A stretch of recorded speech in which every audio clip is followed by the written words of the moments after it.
Buddhism explained, be nobody. Being happy also means being peaceful, but quite often people don't really want to direct their attention to that. There is the connotation of not interesting about it or not enough happening. Obviously, there would be no proliferations, papanka, or excitement. Peace is thought of as an absolute in this world from a political, social, and personal angle. Yet peace is very hard to find anywhere. One of the reasons must be not only that it's difficult to attain, but also that very few people work for such an achievement. It seems as if it were a negation of life, of one's own supremacy. Only those who practice a spiritual discipline would care to direct their minds towards peace. A natural tendency is to cultivate one's own superiority, which also often falls into the other extreme, one's own inferiority. When one has one's own superiority in mind, it's impossible to find peace. The only thing that one can find is a power game. Anything you can do, I can do better. Or, at times, when it's quite obvious that this isn't so, then anything you can do, I can't do as well. There are moments of truth in everyone's life when one sees quite clearly that one can't do everything as well as the next person, whether it's sweeping a path or writing a book. This kind of stance, which is very common, is the opposite of peacefulness. A display of either one's own abilities or the lack of them will produce restlessness rather than peace. There's always the reaching out, the craving for a result in the form of other people's admittance of one's own superiority or their denial of it. When they deny it, there is warfare. When they admit it, there is victory. Victory over other people has as its underlying cause a battle. In war, there is never a winner, there are only losers. No matter who signs the peace treaty first, both sides lose. The same applies to this kind of attitude. There are only losers, even though one may have a momentary victory, having been accepted as the one who knows better, or is stronger, or cleverer. Battle and peace do not go well together. One wonders in the end, does anybody really want peace? Nobody seems to have it. Is anybody really trying to get it? One does get in life what one strongly determines. It is important to inquire into our innermost heart whether peace is really what we want. The inquiry into one's heart is a difficult thing to do. Most people have a steel door of thick dimensions which is covering the opening of their heart. They can't get in to find out what's going on inside. But everyone needs to try to get in as far as possible and check one's priorities. In moments of turmoil, when one is either not getting the supremacy one wants or one feels really inferior, then all one desires is peace. Let it all subside again, and neither the superiority nor the inferiority is very distinct. Then what happens? Is it really peace one wants? Or does one want to be somebody special, somebody important or lovable? A somebody never has peace. There is an interesting simile about a mango tree. A king went riding in the forest and encountered a mango tree laden with fruit. He said to his servants, "Go back in the evening and collect the mangoes," because he wanted them for the royal dinner table. The servants went back to the forest and returned to the palace empty-handed and told the king, "Sorry, sir, the mangoes were all gone. There wasn't a single mango left on the tree." The king thought the servants had been too lazy to go back to the forest, so he rode out himself. What he saw instead of the beautiful mango tree laden with fruit was a pitiful, bedraggled tree that had been beaten and robbed of its fruit and leaves. Someone, unable to reach all the branches, had broken them and had taken all the fruit.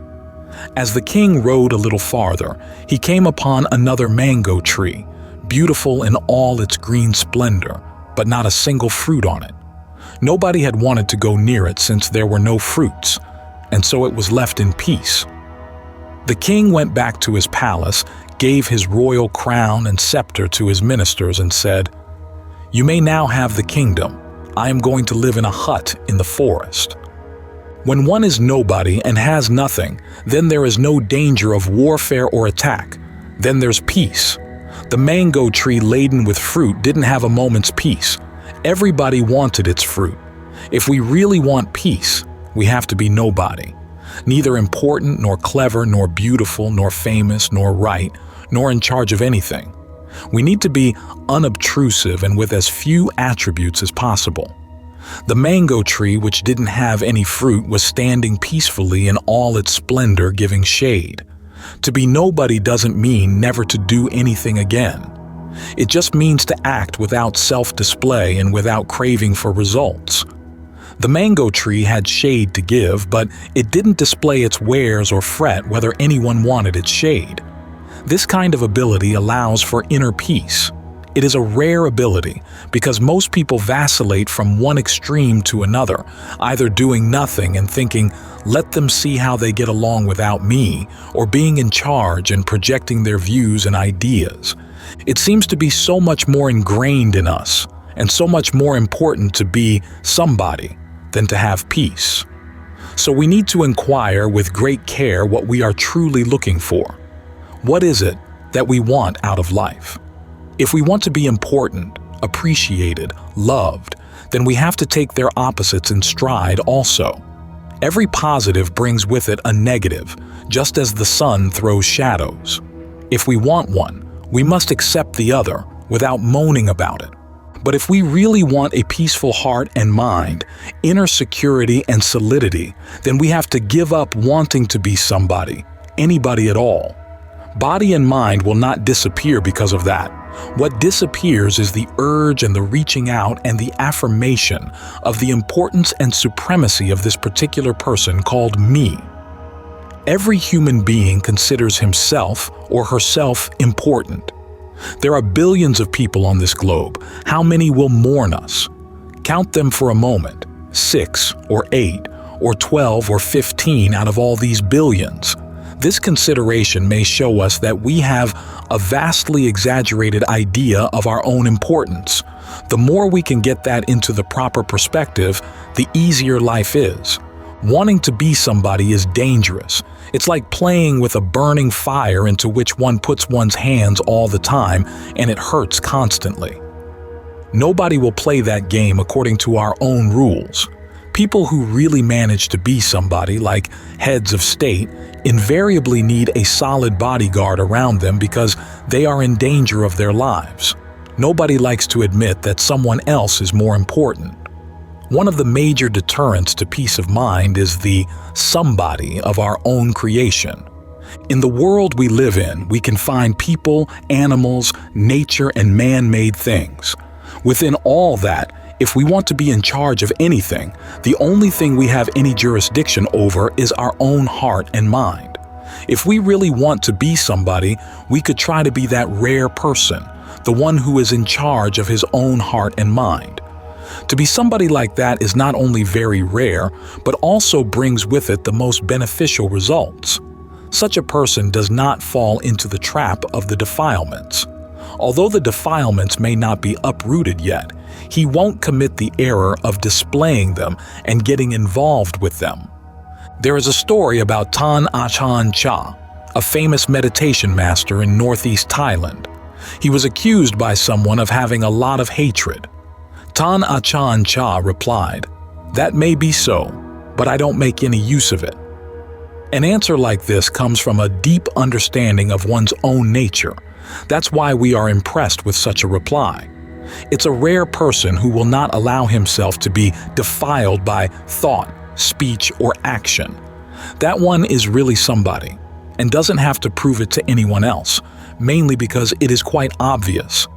In any case, such a person has no desire to prove anything. There's only one abiding interest, and that's one's own peace of mind. When we have peace of mind as our priority, everything that is in the mind and comes out in speech or action is directed towards it. Anything that does not create peace of mind is discarded, yet we must not confuse this with being right or having the last word. Others need not agree. Peace of mind is one's own. Everyone has to find his through his own efforts.